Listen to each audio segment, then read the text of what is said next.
What is up, friends of the universe? My name is Leah and I thank you for watching this video. I was gonna say for watching this step.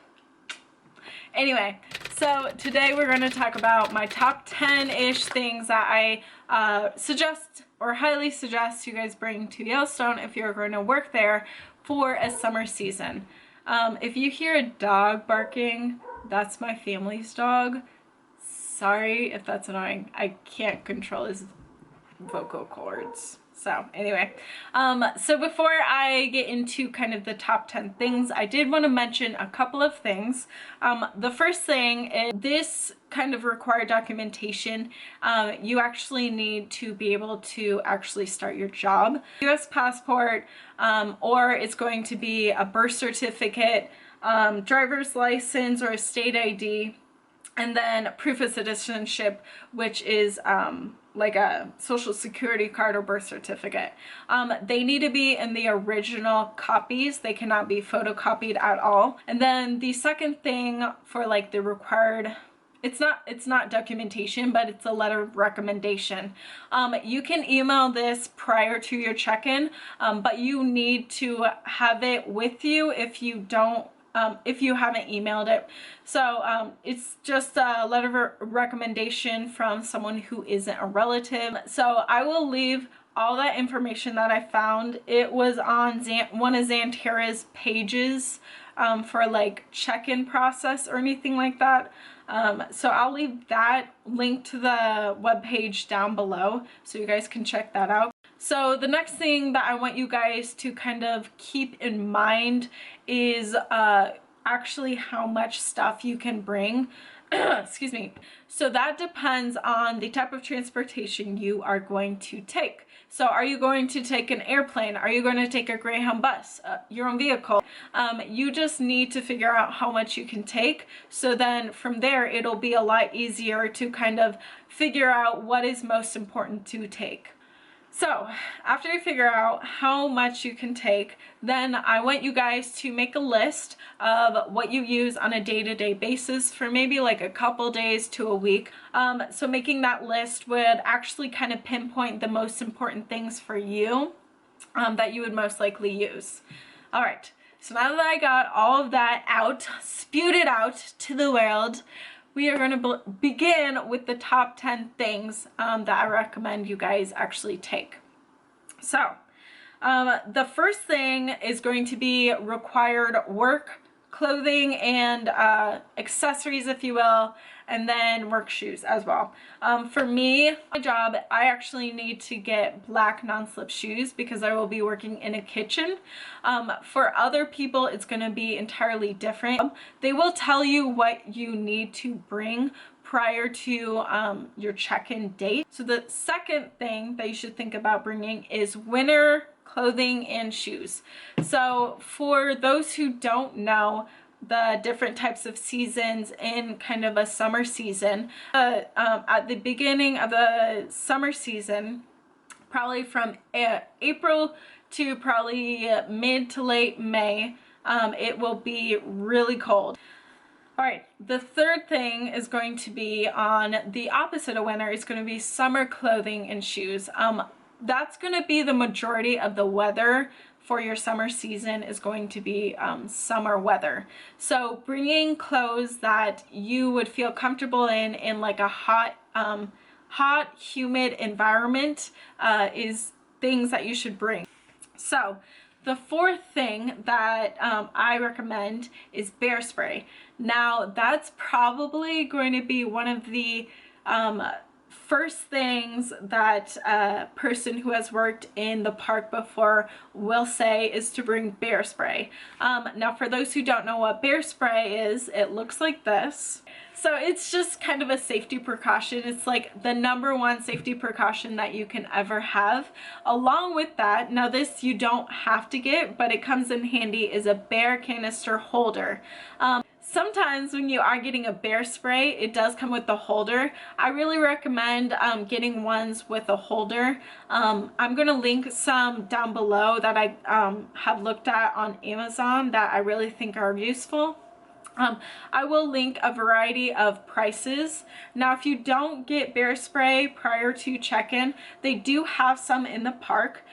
They have it in 2 places, at least in the Old Faithful location. So 1, they have it in the visitor center, and then 2, they have it in the employee rec center. All right. The 5th thing is going to be water bottles. So having a larger water bottle for me will actually help me drink a lot more water without even realizing it, which that is the thing about Yellowstone, and the thing about where it is you won't get a lot, you'll become dehydrated very quickly if you don't kind of keep track. So for me, I'm going to bring at least 2 25 ounces or more water bottles, because if I lose one of the water bottles, I have a backup. So the 6th thing is going to be hiking boots or shoes. It's very important that you have the right kind of sturdy footwear when you are going hiking, so you won't injure yourself easily. Hiking boots are very sturdy, and you know, they will last you a very long time. I got my hiking boots actually at a thrift store for around like $5. If you are thinking about getting hiking boots or hiking shoes and you don't care if they were used, if someone else used them, getting them at a thrift store is a lot cheaper. So keep an eye out for those. The 7th thing is going to be face body care. So for these, it's going to be a multiple of items that I suggest you buy in bulk. So things like sunscreen, facial sunscreen, chapstick, bug spray, shampoo, conditioner, lotion.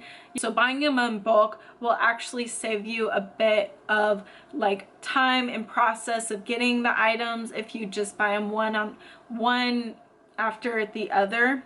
And it also will save you money. So I would suggest buying them. There might be deals on Amazon. There might be deals at Costco or Sam's Club. Kind of like those bulk, I think it's like a bulk item store. So like, yeah, for instance, like Costco is like a bulk item store. So buying those actually will save you a lot more money, because you aren't, you know, spending money on shipping if you were going to buy it in the park. The 8th thing that I want you guys to really think about is getting a day pack or a backpack for outdoor activities. Now, when I say day pack, I mean it's going to be a tinier version of a backpack. For a day pack, honestly, for me, it was a bit more useful than a backpack because of the way that it fit on my body. I could pack whatever I needed for that hike or for that outdoor activity without kind of weighing me down. Now, I got mine at a thrift store. You can get them online. You can get them anywhere. I was at flashlights. So having a heavy duty flashlight will actually have a brighter light, which is honestly what you want in a flashlight. If you don't like, so I know that a lot of heavy duty flashlights are pretty heavy, but sorry, I just totally blew my mind with my sayings. Anyway, but if you don't want to like a heavy flashlight, buying one that's kind of like compact that could fit in your backpack, could fit in your pocket, could be good as well. Just a flashlight in general is much needed.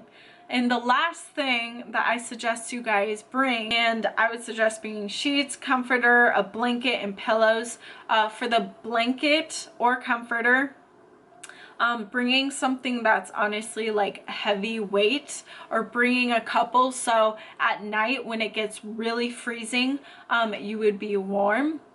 It does get very cold at night, honestly. Like, I set a glass of water right by the windowsill and it froze when I woke up the next morning, it froze, and I had the window open and I was like, wow, it must have got cold.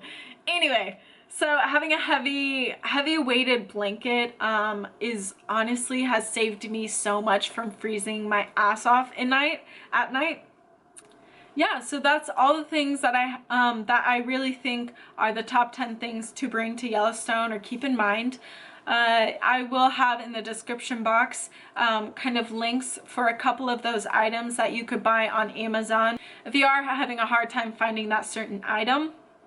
Other than that, I think I have told you the gist of the top 10 things. So keep an eye out for future Yellowstone videos. But yeah, if you wanted to like and subscribe, go ahead and do that. If not, that's okay. Yeah, I don't know what else to say, but thank you guys so much for watching, and you guys will see me in the next video. Bye, guys.